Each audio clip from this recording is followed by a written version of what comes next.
Third round of the T-GOW Blood Bowl League has now been mostly completed. Only 2 of the 6 games are yet to be completed. We'll get to those in due course, as both of those are in the Lilly-May Segunda division. But let's focus on the Rakikuriko Primera Division first, as we have the G.O.A.T CAS versus the Monster Mashers. It was a very, very close game. It's heavily contested. It was heavy-fisted. Very low on the score sheets as well. But from what I believe, deep into the second half, as the minutes were ticking away and the seconds were coming to nothing, it actually was to be the Monster Mashers that come out on top. The Nurgle team coming out 1-0 victors of the Chaos Renegades. The Chaos Renegades this season, being in control by Coach Stewart, are not having a good season. Comparative to the first season, they are very, very much in trouble of becoming that wooden spoon contender. Which, while is a trophy, no one wants. Moving on to the Black Spike Feet versus the Roaring Juniors, a much improved result for Adam, as he managed to not lose nowhere near the level that he did in the first season. Bearing in mind, first season he was using a different team, the Undead, a team that he claimed and has been proven to not be comfortable with, not to be happy with, and was struggling extremely painfully. However, this season, results are picking up. He's doing the right things. He managed to only lose by 2 touchdowns to nothing, which, considering as well, realistically, he should have scored at least 1 and probably maybe even 2. So results could have gone in his way if a couple of dice rolls had have just been more favourable in the last moments, but unfortunate, it is what it is. Final game of the Rakikuriko Primera Division, bringing that fixture list to a close. We have the Break Your Legs versus the Skull Splitting Sheilas. So we've got another Chaos Renegades, no, Chaos Chosen, apologies, versus some Amazons. This match was very well done. First half concluded at 1-1 from an attacking half of the Break Your Legs. It looked like the Skull Splitting Sheilas had their number despite being statistically a weaker team. They were actually up on casualties thanks to the crowd and a couple of other unlucky incidents going around. But second half, attacking half for the Skull Splitting Sheilas, they failed to score and were nearly scored upon. This is because the casualties started to rack up for their They Break Your Legs, and things were getting dicey. A death happened to one of the star blitzers of the Skull Splitting Sheilas. Has now been replaced with a lovely Suki, new blitzer, but doesn't have the guard that they started with. Casualties all around, 2-2 on those. Extra casualties from crowds and other sources made things very, very tantalizing.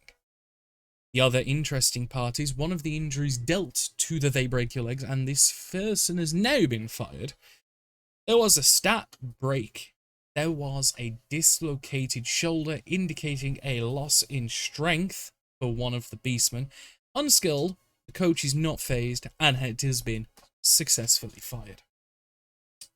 Moving to look at the table. As you can see, still at the top of the table with an unbeaten record, which was very, very nearly toppled on 2 occasions now by the Amazons and the Necromantics. It's very, very touch and go to see if this record can continue. 3 wins, no draws, no losses, scored 7, casualties 11. In second, we have Liam, 1 win, 2 draws. We have myself, 1 win, 1 draw, 1 loss. In the lower half of the table, we have the Monster Mashers, 1 win, 2 losses. Also on 1 win, 2 losses, the Necromantics of Adam. Picking up the bottom of the table, we have the Chaos Renegades of Stewart with 1 draw, 2 losses. It is still all to play for. I know the aim, with a couple hard running games for the Monster Mashers and one particularly hard game for the Necromantics. Can Stewart make results happen elsewhere on the field and climb up? We're going to have to find out. But moving on to the Lilly-May Segunda division, we have first match, and the only match, Tentacles R Us versus the Blue Shorts Boys. This was a very, very quietly contested game. Didn't bring a lot of attention from the fans, but the result come in with the Blue Shorts Boys' first win of the season with a clean 2-0 victory, 2-0 on CAS. It was a straight domination, start to finish. Very impressive. Very, very impressive. It's the first time that Ben's team has made a successful result. Can it continue? We're going to have to find out. But the Hodgepodge Villains versus the Battlelands Blackhawks, the Memento Moris versus the Hairy Rainbows will be contested this Tuesday, hopefully. And that is Tuesday, the 13th of September, 2022. So, it has been penned in, and unless they tell me otherwise, that's going to be their game day. Looking at the table for the Lilly-May Segunda division, top of the table with 2 wins so far, still with a game in hand, is Kai on 12 points. Second place, also game in hand, 1 win, 1 draw, Nigel on 9 points. Hodgepodge Villains, same points, but a same touchdown difference, but a worse CAS difference on 3rd place. Ben, after playing his 3rd game, climbs up to 4th with 1 win, 2 losses. Also on 3 games played, 1 draw, 2 losses. On 5 points is Lee. Tom, with his game in hand still to play, bottom of the table on 4 points. So, looking at the touchdown differences, just a draw will be enough to take Tom out of 6th place and replace him with Lee. Any results better could see him climb as high as 2nd, depending on results elsewhere. It is going to be very, very, very interesting. Now, before we get into the stats so far of how teams are playing up in each league, we're going to look at who is playing who in the round 4 of fixtures, which will be played on the 20th of September. These games will be played on the 20th of September in the Raki Kuriko Primera Division. The Roaring Juniors are going to be up against the Chaotic Outcasts. The Skull Splitting Sheilas are going to be against the Monster Mashers. And the They Break Your Legs are going to be against Black Spike Feet. In the Lilly-May Segunda division, we have the Badlands Blackhawks taking on Tentacles Are Us, the Hairy Rainbows taking on the Blue Shorts Boys, and the Memento Moris taking on the Hodgepodge Villains. That match in particular, I think, is going to be interesting because comparative to the Primera division, the Segunda division is much, much closer. If the Memento Moris win, they could probably certainly put an end to the Hodgepodge Villains title reign.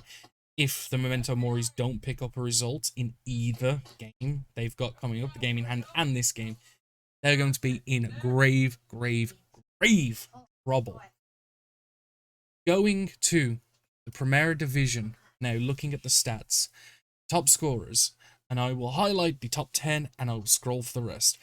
In first, on 5 touchdowns, we have Morhoff of the Black Spike Feet, Scylla of the Skull Splitting Sheilas on 3, Ashabar of the Black Spike Feet on 1, Bad Boy of the Roaring Juniors also on 1, Habak on the Black Spike Feet on 1, JD and Yavert of the Break Your Legs on 1 each, Jesse of the Monster Mashers also on 1, Mike Hunt of the KDK CAS on 1, and Mr. Smee of the Monster Mashers on 1.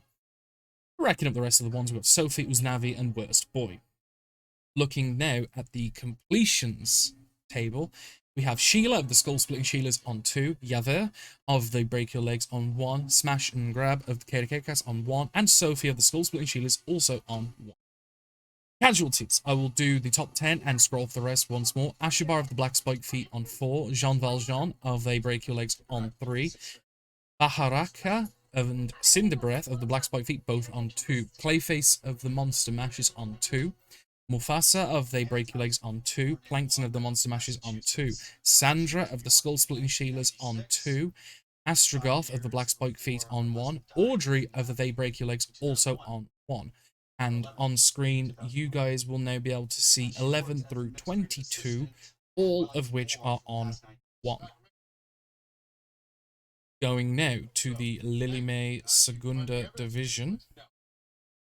As you can see, top of the scoring chart is Cornered Butler on 3 of the Memento Moris, Dan Sneer Dwarf of Blue Shorts Boys 1, Fancy of Tentacles Are Us on 1, Griff Oberwald of the Star Players Union on 1. Let's keep him out of the top place, otherwise sanctions will be put in play.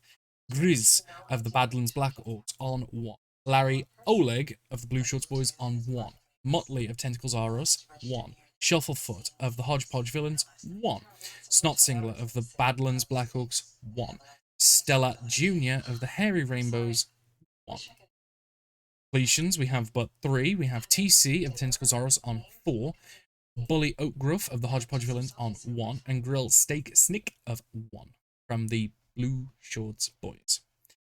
In the casualties, we have Scooby of the Tentacles Auras on 2, Thunder Snork of the Badlands Black Orcs on 2, Choo Choo of the Tentacles Auras on 1, Drim Gown and Grahamton Stabbin of Blue Shorts Boys both on 1, Huckleberry of the Tentacles Auras on 1, Selwyn Kisser of the Memento Moris 1, Slays Cruelish, Blue Shorts Boys 1, and Treadfoot of the Badlands Black Orcs. As you can see, comparatively in the leagues, a lot less is going on in the Lilly-May Segunda division, which could probably lend to why the table is so close and so hotly contested. But things can only get more interesting from here as things stack up. Primera division, it's where it's at for a lot of the ups and downs, but if you want consistent and close competitiveness, you don't want to check out that Segunda division. In terms of televised games for the 20th, unknown. Maybe picking that nicely contested Dwarf on Halfling action of the Memento Moris and the Hodgepodge Villains. Till then, thank you, and see you next time.